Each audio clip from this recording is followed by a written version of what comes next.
Welcome to All God's People, your news and inspiration destination site. I'm Connie Vandeman Jeffrey, and I just love the 4th of July. Independence Day, also known as the 4th of July, is a federal holiday in the United States commemorating the adoption of the Declaration of Independence 241 years ago on July 4, 1776. The Continental Congress declared that the 13 American colonies regarded themselves as a new nation, the United States of America, and were no longer part of the British Empire. And my, how we've grown. On September 9, 1850, California was admitted to the Union as part of the Compromise of 1850 as a free state after being ceded to the United States by Mexico at the end of the Mexican-American War. California became the 31st state. Nevada became the 36th state on October 31, 1864, and is defined by its great expanses of desert and for its largest city, Las Vegas. The territory of Utah was an organized, incorporated territory of the United States that existed from 1850 until January 4, 1896, when the final extent of the territory was admitted to the Union as the state of Utah, becoming the 45th state. Arizona, perhaps best known for the Grand Canyon, became our 48th state on February 14, 1912. And Hawaii, the beautiful volcanic archipelago in the Central Pacific, became our nation's 50th state on August 21, 1959. These 5 amazing states make up our Pacific Union Conference of Seventh-day Adventists, with more than 226,000 members and 806 Seventh-day Adventist churches. We're so proud of our Western home. Our 5 states are home to nearly 54 million people. That's a big mission field. And in those best places to live surveys that you find in magazines, more than 25% of the cities named are right here in the West.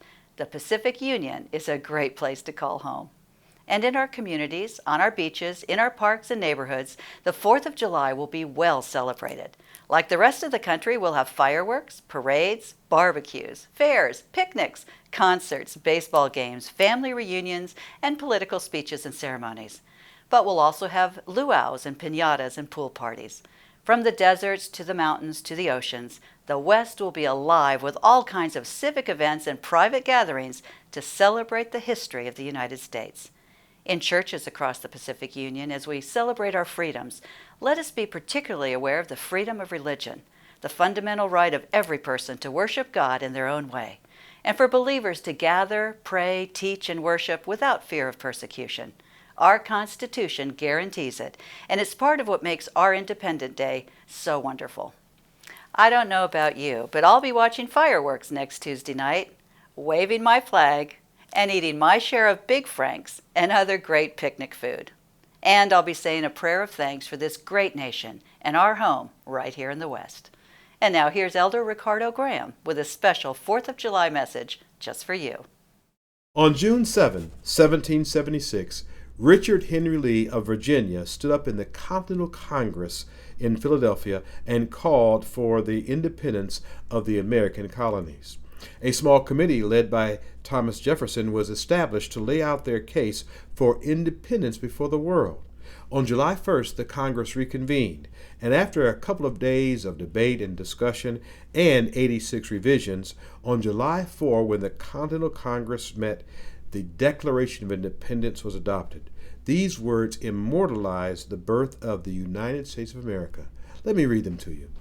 We hold these truths to be self-evident, that all men are created equal, that they are endowed by their Creator with certain unalienable rights, that among these are life, liberty, and the pursuit of happiness, that to secure these rights governments are instituted among men, deriving their just powers from the consent of the governed, that whenever any form of government becomes destructive to these ends, it is the right of the people to alter or to abolish it, and to institute new government, laying its foundation on such principles and organizing its powers in such form as to them shall most likely to affect their safety and happiness. This was signed immediately by John Hancock and then the entire Congress on August 2, documenting the birth of the United States of America.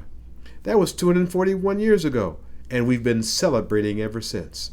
Perhaps you can recall many of the celebrations you've been to: picnics, marches, listening to bands play our patriotic songs in the park, whatever, eating hot dogs, potato chips, and having a great time celebrating independence. But there's a greater independence that we've been given. We recognize as Christians it has not been legislated or by proclamation proclaimed by Jesus, but it was created by his bloody confirmation on Golgotha's cross when he died to set us free. We're free from the power of sin. We're free from the suggestions of Satan. We're free from our habits. We're free from the superstitions that plague our society. We've been made free indeed by the blood of Jesus. And so as you celebrate the 4th of July, remember also that Jesus gives us everyday freedom as Christians who live by his power in his name. Have a wonderful 4th of July. Thanks so much for watching. Find the links to our stories, watch all of the episodes of All God's People, read the latest edition of Recorder Today, and learn more about how God is blessing the church in the Pacific Southwest, online at our website and on social media.